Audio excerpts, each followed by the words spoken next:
Escuela Canadiense de Desarrollo Cristiano, Administración Pastoral, con el profesor Víctor Manuel Buitrago.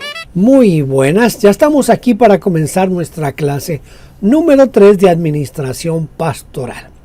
Estas son clases que hacemos especialmente para la Escuela de Desarrollo Cristiano de Canadá. Esta es nuestra clase número 3, así que les doy la bienvenida a este su servidor Víctor Manuel Buitrago. En la clase anterior estuvimos hablando algo acerca de los objetivos y las metas. Hoy vamos a hablar un poco más acerca de eso con un ejemplo, así que bienvenidos a nuestra clase. Los objetivos y las metas. Repasemos. Un objetivo es una declaración de propósito que define la misión de la iglesia, que es nuestra razón de ser. Les decía en la clase pasada que el objetivo responde a la pregunta ¿qué deseo lograr al final? Las metas son las partes que marcan o muestran el progreso deseado o quizás que ya hemos alcanzado. Ellas representan pasos alcanzables y medibles en el progreso de nuestra iglesia. Esto hacia los objetivos. Las políticas determinan los límites del programa. Las políticas son guías determinadas para la directiva y el personal de la iglesia, y de esta manera ellos pueden trabajar porque se guían y tienen algo por lo que estar activos. Y el programa, que representa las actividades relacionadas directamente con la consecución de una meta específica, es el cómo lograr las metas. Recuerden lo que les dije en la clase pasada acerca de el Tour de Francia. ¿Se acuerdan? Que yo les decía que el Tour de Francia es una competencia de largo plazo, 14, 15 etapas, no sé.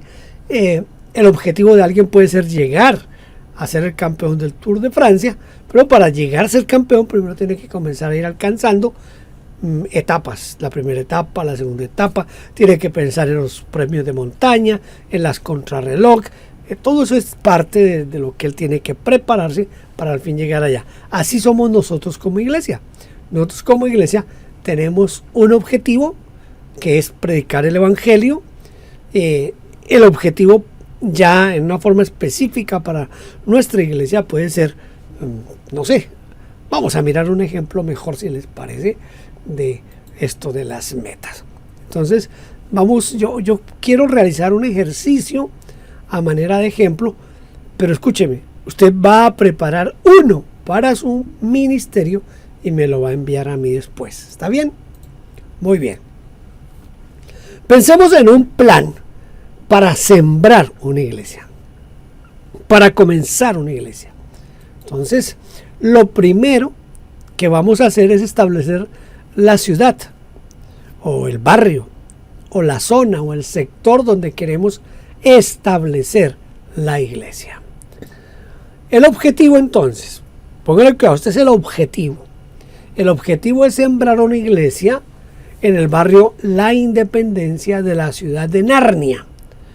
Ya sé que voy a sembrar una iglesia en un determinado barrio. ¿Cuál barrio? El barrio La Independencia. En una ciudad. ¿Qué ciudad? En la ciudad de Narnia. Todavía no hemos planificado, escuche, esto es importante, todavía no hemos planificado ni el número de asistentes, ni construcción de templos. ¿Cuál es el objetivo? A ver, usted tiene que tener en mente eso. El objetivo es sembrar una iglesia. ¿Estamos claros? Sembrar una iglesia. Pensar en algo diferente solo ayudará a que nos desviemos del objetivo. ¿Cuál es nuestro objetivo? Nuestro objetivo es sembrar una iglesia. Si ya tenemos el objetivo, ahora sí podemos pasar al siguiente paso. El siguiente paso es establecer las metas, es decir, esos logros intermedios que nos van a llevar hasta el objetivo. Recordemos nuestra gráfica de la clase anterior. A ver, Dijimos que teníamos un objetivo, que teníamos unas metas, que teníamos unos programas y que esos programas estaban enmarcados en unas políticas, que también le podemos llamar ética, si de pronto usted quiere llamarlo de esa manera. Objetivo, políticas, programas, metas. El orden correcto de decirlo sería objetivo, metas, programas, políticas. El objetivo que tenemos es sembrar una iglesia. Tenemos metas. Vamos a mirar un poco acerca de las metas para lograr nuestro objetivo. Vamos a fijar esas metas. Si no hay metas, no logramos llegar al objetivo. Entonces recordemos algunas de las características de las metas. Deben ser medibles. Deben ser alcanzables. Escuche, cuando yo hablo de medibles, es porque tiene que ser algo como tangible, algo donde yo me dé cuenta que sí estoy logrando lo que me estoy proponiendo. Entonces, por ejemplo, algo que es medible, es decir, llegar a 20 personas en 3 meses. Entonces ya sé que es medible primero, porque tengo un número para medir 20 personas. Tengo un tiempo límite, 3 meses. Eso es lo que es medible, ¿verdad? Ahora, tienen que ser alcanzables. Es decir, si yo solo voy a comenzar una iglesia, voy a sembrar una iglesia, yo no puedo ponerme como meta en 2 meses haber evangelizado 1000 personas, porque va a ser una meta inalcanzable. Tiene que ser algo alcanzable. Entonces ahora sí vamos a escribir nuestro objetivo. Objetivo, escuche, hay que escribirlo, ¿entiende? Para el 30 de diciembre del año, el año X, ¿no? Haber sembrado una iglesia en el barrio La Independencia de la ciudad de Narnia. Supongamos que la fecha en que formulamos nuestro objetivo es el 1 de marzo. Entonces, si yo formulo mi objetivo el 1 de marzo, quiere decir que voy a tener del 1 de marzo al 30 de diciembre para haber sembrado la iglesia. La primera meta, del 1 al 20 de marzo, escuche, del 1 al 20 de marzo, recorrer las calles una por una en oración, pidiendo salvación para cada habitante del sector. Entonces, seguramente voy a necesitar hacer un mapa del sector, o lo puedo buscar en Google o en la municipalidad, a veces tienen esos mapas, y tengo que ir marcando cada calle por la que yo he orado. ¿Me estoy haciendo entender? En un mapa, ya sea que usted lo busque en Google, ya sea que usted lo haga a mano o que lo busque en la municipalidad, va a ir marcando las calles por las cuales usted ha ido orando. Durante el tiempo de oración, pediremos por libertad de cada habitante, que sean libres del adulterio, de la borrachera, de la hechicería, de la pornografía, de los odios, las envidias, la religiosidad, la idolatría, etcétera, etcétera, etcétera, etcétera. Vamos a estar orando por las calles. Me devuelvo un poquito. ¿Por qué? Porque quiero hacer un poquito de énfasis en algo al devolverme. Escuche, la meta es del 1 al 20 de marzo. Es decir, que únicamente vamos a estar 20 días en esta actividad. ¿Cuál es la actividad? Orar calle por calle. ¿Qué vamos a hacer mientras oramos? Vamos a estar pidiendo por esto que les acabo de mencionar. ¿Cuál es la meta 2? Del 20 de marzo al 20 de abril, realizar 50 contactos. Ahora, ya oré por toda esa gente. Ya pedí al Señor que los libere. Ya pedí al Señor que les abra el corazón. Ahora voy a comenzar a hacer los contactos. Tengo un mes para realizar 50 contactos. ¿Qué es un contacto? Un contacto es un acto de cuidado. ¿En qué consiste?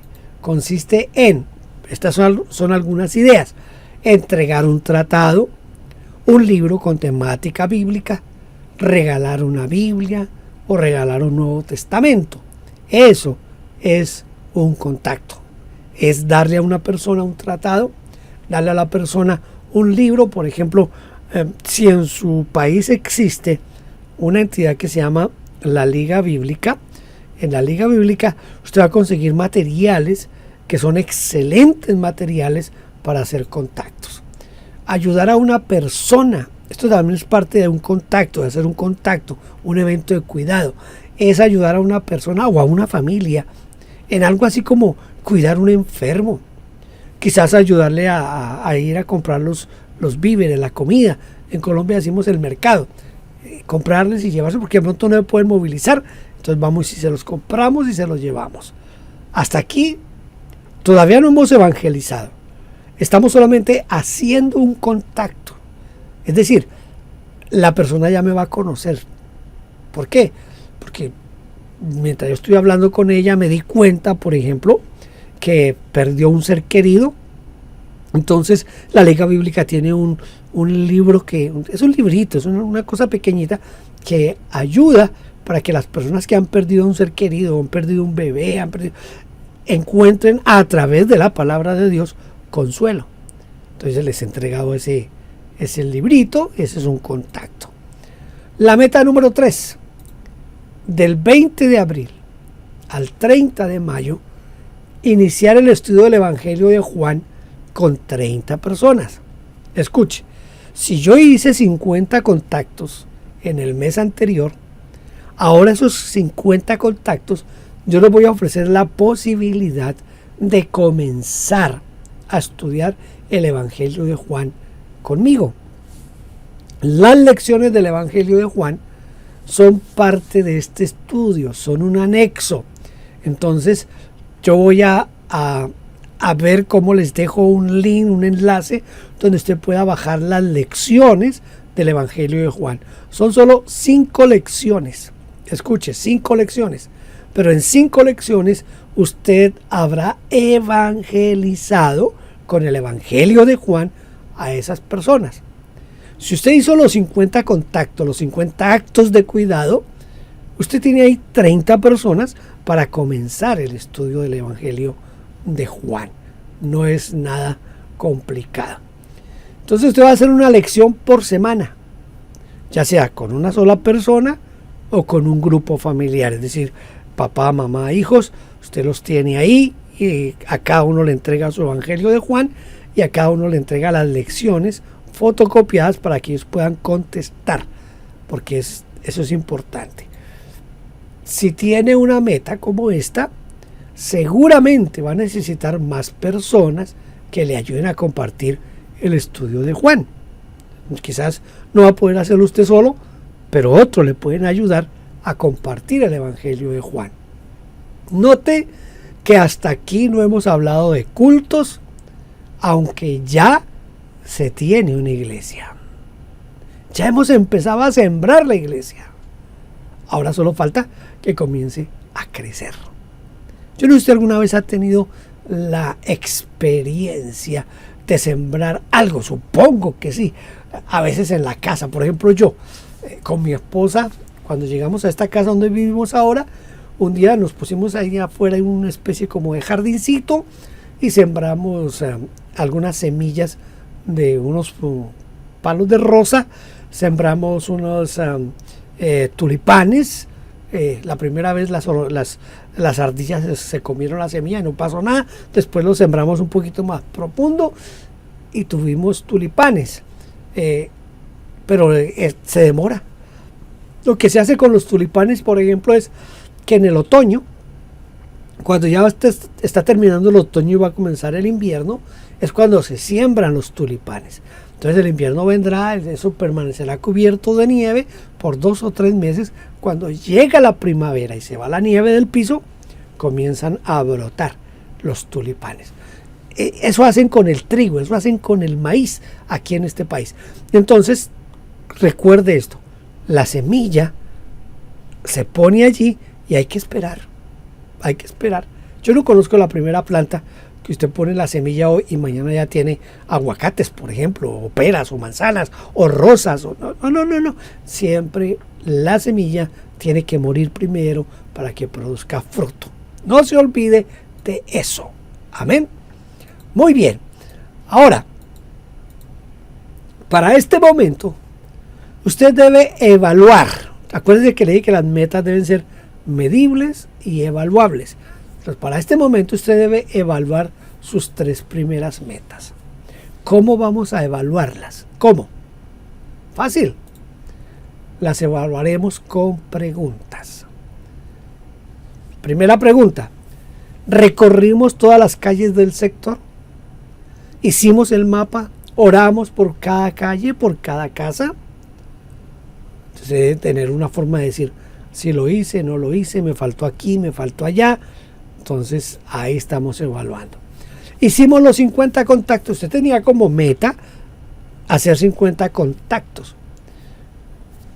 Piense si logró entregar tratados, libros a esas personas. ¿Cuántos tratados entregamos? ¿Cuántas Biblias o cuántos Nuevos Testamentos regalamos?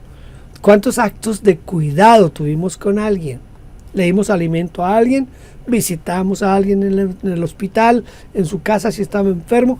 Es decir, los contactos. ¿Los hice? ¿No los hice? ¿Por qué si los hice? ¿Por qué no los hice? ¿Tuvimos listas las lecciones del Evangelio de Juan? Es decir, yo tenía 50 personas que hice contacto. Mi meta eran 30 que comenzaran el Evangelio de Juan. Necesitaba tener mínimo 30 estudios de Juan listos. Necesitaba tener 30 Evangelios de Juan listos, ¿verdad? Entonces, ¿tuvimos listas las lecciones del Evangelio de Juan? ¿Cuántos estudios realmente iniciamos? ¿Cuántas personas se involucraron en ese proceso de ayudarnos a guiar a otros en estudiar el Evangelio de Juan? Estoy evaluando. Estoy mirando si sí estoy alcanzando mis metas o si no las estoy alcanzando. Como puede ver, la evaluación nos ayuda a ver si estamos o no alcanzando nuestras metas. Esto se hace para saber en dónde fallamos y para replantear las metas si es necesario. Solo haciendo este balance, solo haciendo este examen, esta evaluación, es que podremos llegar al objetivo. Si no, no vamos a llegar al objetivo. Hay que evaluar y hay que evaluar a tiempo. La meta número 4, del 30 de mayo al 30 de junio, haber iniciado 5 grupos familiares. Mire, si yo tengo 30 personas estudiando el Evangelio de Juan, es muy posible que de esas 30 personas yo encuentre 5 personas que quieran ofrecer su casa para que yo vaya y haga una reunión con sus familias. Entonces voy a comenzar 5 grupos familiares. Note que yo no estoy poniendo metas demasiado altas porque hay que tener en cuenta muchas cosas. Por ejemplo, ¿cuántos habitantes tiene el barrio o el sector donde usted va a sembrar la iglesia? Si es en un pueblo, ¿cuántos habitantes tiene ese pueblo? Entonces todo eso hay que tenerlo en cuenta cuando usted va a fijar los objetivos. Con las personas que hayan o que estén terminando el estudio de Juan, se pueden buscar esas casas que se quieran abrir para una reunión semanal. Si han abierto la casa para tener el estudio de Juan, que se demora aproximadamente entre 15 y 20 minutos el estudio de Juan, seguramente esas personas van a querer abrir su casa para que ahora usted vaya y no solamente van a estudiar el Evangelio de Juan, sino que usted va a tener unos minutos de oración, les va a enseñar uno u otro canto y va a darles un corto mensaje de la palabra de Dios. Debe enseñarles a orar. Recuerde, no saben orar, hay que empezar por enseñarles a orar. Hay que enseñarles a leer y a buscar en la Biblia. Hay que enseñarles dónde están, que la Biblia se divide en Antiguo y Nuevo Testamento, que el Antiguo Testamento se divide en 5 partes, que el Nuevo Testamento se divide en 5 partes. Es decir, enséñenles todo eso para que ellos aprendan a encontrar en la Biblia. No es el tiempo de hablar ni de diezmos, ni de ofrendas, ni de primicias, ni de regalías, ni nada de dinero. Todavía no hable de eso. No hable nada de eso. Enseñarles a orar. Escuche, esto es muy importante. Enseñe a la gente a orar, esperando recibir respuestas de Dios. Es importante entonces llevar un diario de oraciones. ¿Qué es lo que podemos hacer? Mire, yo he hecho lo siguiente. Uno puede comprarse una libreta, un cuaderno por ahí en la papelería que no le cueste mucho. Y entonces estamos en el tiempo de nuestra reunión familiar y yo les digo, bueno, ¿qué peticiones tenemos hoy? Vamos a suponer que Pepito Pérez está orando para que Dios le dé un trabajo. Entonces yo escribo ahí en mi diario de oración la fecha, ¿verdad? Y escribo ahí, Pepito Pérez está pidiendo por un trabajo. Vamos a que la niña María está orando para que Dios le dé un novio. Bueno, entonces María está orando para que le dé un novio. ¿Qué es lo que vamos a hacer? Oramos por eso con esas personas. Les decimos, mire, Dios responde nuestras oraciones y vamos a comprobarlo porque vamos a orar y vamos a ver la mano de Dios respondiendo nuestras oraciones. Entonces oramos para que Dios le dé el trabajo a Pepito Pérez y para que Dios le dé el novio a María o a Rosa o a Francisco, al que sea, que le dé la novia o el novio. Y oramos con ellos, guardamos nuestro cuaderno, nuestro diario de oración. A la siguiente reunión, antes de orar otra vez, preguntamos, mire, estuvimos orando por esto, ¿ya lo recibieron? Si no lo recibieron, entonces vamos a volver a orar por eso y vamos a agregar una o dos peticiones más. Cuando la gente ve que estamos revisando si sí lo hemos recibido o no, van a suceder dos cosas. Número uno, van a aprender a que sus oraciones siempre tienen respuesta. Y número dos, van a comenzar a ver a Dios por el lado de los milagros. Y eso va a aumentar la fe de no solo de quien recibe el milagro, sino de los demás. Entonces, no olvide hacer un diario de oración. Hágalo, que no le cuesta mucho y puede ser de gran beneficio. Si tiene un promedio de 5 personas por cada grupo, usted ya tiene 25 personas. Eso ya es un triunfo muy grande. Pero note que eso no fue la primera semana de haber comenzado. ¿Ya cuántos meses llevamos? Comenzamos allá en marzo 1, ¿verdad? Y ya estamos tratando de alcanzar para el 30 de junio esas 25 personas.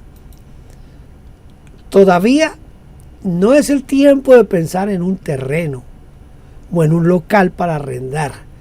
Recuerde que la iglesia del primer siglo se reunía en las casas. ¿Por qué? Porque si usted comienza a pensar en comprar un terreno o comienza a pensar en que, mire que es que ya somos un grupo de 25, ¿por qué no rentamos un local? Eso implica, a menos que usted tenga suficiente dinero, pero si usted no tiene suficiente dinero de su bolsillo, eso implica que usted va a tener que comenzar a presionar a la gente por dinero para que paguen la renta.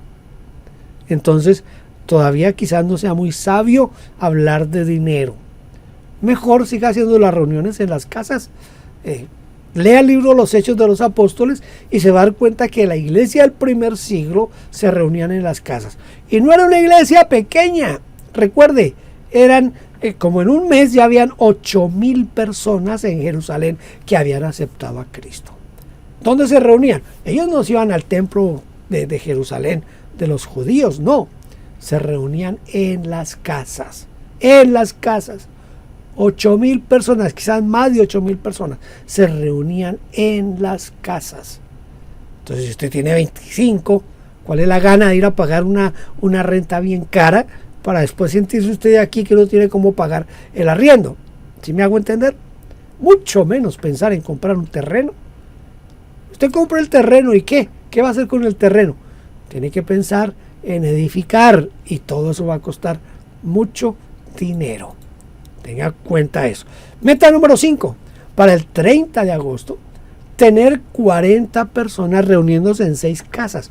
Note que ya aumentamos una casa de meta y ya aumentamos 10 personas, pero es que ya pasamos un mes.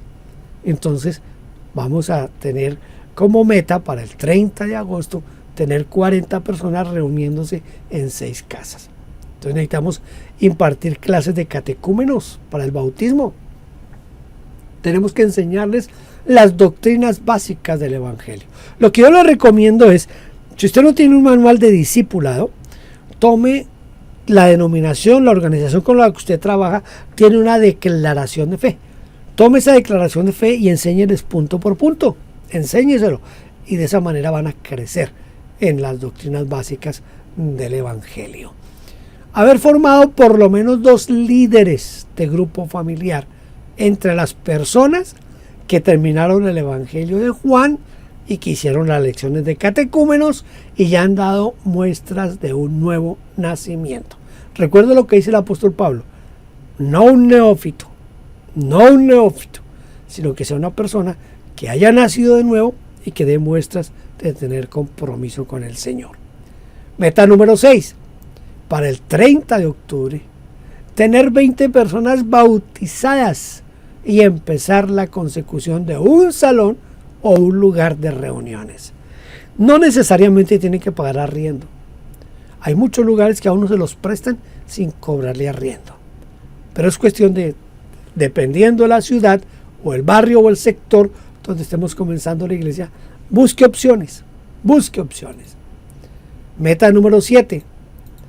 Para el 30 de noviembre, tener una semana de campaña evangelística para inaugurar el templo y dar inicio oficial a la iglesia. Notes, hasta el 30 de noviembre. No lo hicimos al comienzo. Lo hacemos cuando ya tenemos un grupo más o menos que nos puede respaldar. Invite un evangelista que Dios utilice en una forma sobrenatural, con milagros, pero que sea un hombre que predique la palabra de Dios. Para poner un nombre a la iglesia, tengo en cuenta lo siguiente. Aquí quiero ser muy claro. Escrito está, les dijo, el Señor Jesús es quien está hablando: mi casa será llamada casa de oración. Evite poner nombres que estén relacionados con el antiguo pacto. Ese nombre de tabernáculo es del antiguo pacto. Casa de David es del antiguo pacto. Oreb también. Yo encontré una iglesia que se llama Nido de Águilas. Y casi siempre que voy a leer ese nombre, yo no sé por qué, si es porque se usa mucho en mi país, pero casi siempre en mi mente como que me suena a nido de víboras. Se llama Nido de Águilas. Yo no le encuentro sentido a que una iglesia se llame Nido de Águilas. Sión, Jerusalén. Tenga cuidado con esos nombres. Son todos nombres del antiguo pacto. Son nombres que no dan lo que es la verdadera esencia de la iglesia. ¿Por qué no simplemente lo llama casa de oración? Iglesia, casa de oración. Y abajito le pone la denominación a la que pertenezca, por decir algo. Iglesia, casa de oración, Misión Bautista. Iglesia, casa de oración, Asambleas de Dios. Iglesia, casa de oración, Iglesia Panamericana. Iglesia, casa de oración, de donde sea, ¿me entiende? Pues me ponga a buscarle nombres por allá que hasta en Colombia encontraron una iglesia por allá en el interior del país que se llamaba, una iglesia cristiana evangélica, que se llamaba Iglesia El Divino Niño Jesús. ¿Por qué? Porque comienzan a buscar lo que no tienen que buscar. Si usted pertenece a una denominación, el mejor nombre sería Iglesia Bautista de Narnia. Recuerde, estamos en la ciudad de Narnia, pero también de pronto puede ser Iglesia Bautista de la Independencia, que es el barrio donde usted está. Es decir, el nombre de la organización y el de la ciudad o el barrio o la localidad. Si usted es de la iglesia presbiteriana ¿de dónde? De Nueva York, iglesia presbiteriana de Nicaragua, iglesia presbiteriana de Panamá o de Honduras. Es decir, no le busque nombres que no, ¿sí? Usted es pastor pentecostal, iglesia pentecostal Bogotá, Iglesia Pentecostal vamos a decir, de Ciudad Panamá, yo no sé de dónde, pero trate de hacer un nombre que no sea esos nombres que lo van a identificar después con el antiguo pacto o con algo judío. No, aléjese de eso. Tenga en cuenta la forma de gobierno de su denominación y sométase a la autoridad. Eso es muy importante. No se salga de esa norma que está ahí ya puesta. Las políticas determinan los límites del programa. Las políticas son las guías determinadas para que la directiva, el pastor y el personal de la iglesia que le van a ayudar puedan guiarse a trabajar. Esta es la parte ética, es decir, que las políticas me dicen qué puedo y qué no puedo hacer. Por ejemplo, las políticas me dicen a mí que no es correcto iniciar una iglesia sacando creyentes de otras iglesias. Eso es pescar en pecera. El mundo está sin Cristo. ¿Por qué voy yo a desocupar otra iglesia para comenzar la mía o para que la mía crezca? Eso no es ético, eso no es sano, eso no es cristiano. Un pastor que hace eso, lo primero que necesita es nacer de nuevo. Ese hombre no se ha convertido. ¿Cómo se le ocurre que va a sacar cristianos de otras iglesias? Esa es la peor política que se puede utilizar. ¿Qué no es correcto? Escuche, es posible que a alguien se le ocurra hacer una rifa. Tenemos que definir si es o no es correcto hacer una rifa. O un bazar bailable para atraer a la gente. Bueno, las iglesias hoy están haciendo discotecas para atraer a los jóvenes. Escuche, la política me dice a mí que no está bien manipular para sacar provecho económico de nadie. Eso de los pactos es la manipulación más diabólica que se pudieron haber inventado. Eso es terrible. Que no es cristiano hablar mal del pastor vecino para sacar creyentes de allá y para que se adhieran a mi iglesia. Uy, ojo con ese pastor, que ese pastor predica doctrinas raras, doctrinas chuecas, que no sé qué, y nunca lo hemos oído predicar. Pero lo que queremos es sacarle los miembros allá de la iglesia y que se vengan a la nuestra. Procure no decir mi iglesia, porque no es su iglesia. La iglesia es del Señor, no es suya, no es suya. Usted no murió por ella, usted no entregó su vida por ella. Usted no puede hacer con ella lo que se le antoje. Es la iglesia del Señor. Vamos a realizar un pequeño ejercicio. Es una tarea que usted va a hacer. Tiene que escribirla, ya sea en un cuaderno, ya sea no sé cómo, me la va a hacer llegar la tarea. Mi correo electrónico es muy fácil: victorbuitrago@gmail.com. Entonces me puede hacer llegar esa tarea por correo. Yo me comprometo a revisarla y devolvérsela con observaciones. ¿Le parece? Entonces, ¿qué es lo que vamos a hacer? Lo que vamos a hacer es algo muy fácil, muy sencillo. Vamos a hacer programas. Recuerde, el programa presenta o representa las actividades relacionadas directamente con la consecución de la meta, y el programa es, por ejemplo, en este caso, un programa es salir a orar por las calles, repartir tratados, regalar Biblias o Nuevos Testamentos, hacer eventos de todos esos son programas, ¿entendido? Son las actividades que realizamos. Sin actividades no se logran las metas, y sin las metas no se logran los objetivos. Entonces el ejercicio que vamos a hacer es el siguiente. Vamos a definir y escribir un objetivo. Puede ser para un ministerio, un departamento de la iglesia o inclusive un proyecto personal. Por ejemplo, terminar de estudiar, empezar una empresa, empezar un negocio. Usted mire sobre qué quiere ejercitar lo que acabamos de estudiar. Defina el objetivo, las metas, los programas y las políticas. Usted va a escribirlos y por favor me los va a enviar a victorbuitrago@gmail.com.